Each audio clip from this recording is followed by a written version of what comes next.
In this video, I'd like to talk about bridging. Hip bridging, or commonly known as pelvic presses. Now, I teach it a little differently than it is traditionally or classically taught. Pelvic presses implies the word pressing the pelvis. So I want to change the words a little bit different. I was taught that this exercise, the hip bridge, was more like a hip escalator. So if you think about it, the bottom step in the escalator doesn't actually travel straight up. It travels at a horizontal and vertical, which is an up and forward direction.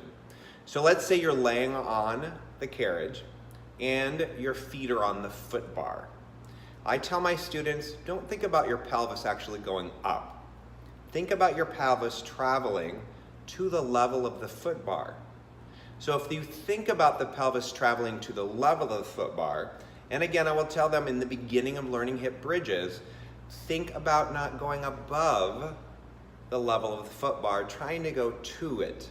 And that'll prevent people from overly extending their lower back, flaring their ribs out, and not getting the well-needed traction of the spine when bridging.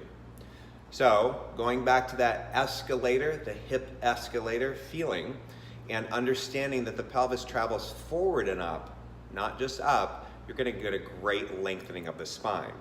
Now again, if the pelvic floor and glutes are not in contraction, you'll find with a hip escalator that people will cramp in their hamstrings. But if you have that pelvic floor lift and the glute support, you actually won't feel any hamstrings.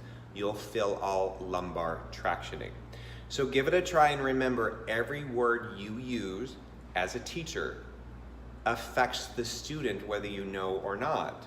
So if you continue to say, bridge your hips up, hips are going to go up, and oftentimes lumbar spines are going to compress together.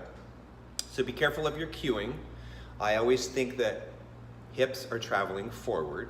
So in a class, and I'm talking about bridging, I'm always going to say, all right guys, now let's bridge your hips to the level of the foot bar. Let's reach your hips towards the foot bar.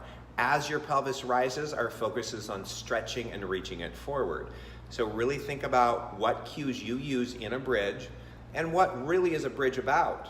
A bridge is about hip extension, but most importantly, articulation of the spine stretching on the way down and tractioning of the spine as the pelvis reaches up. Thanks for listening to this video, and hopefully it helps make sense of a hip bridge.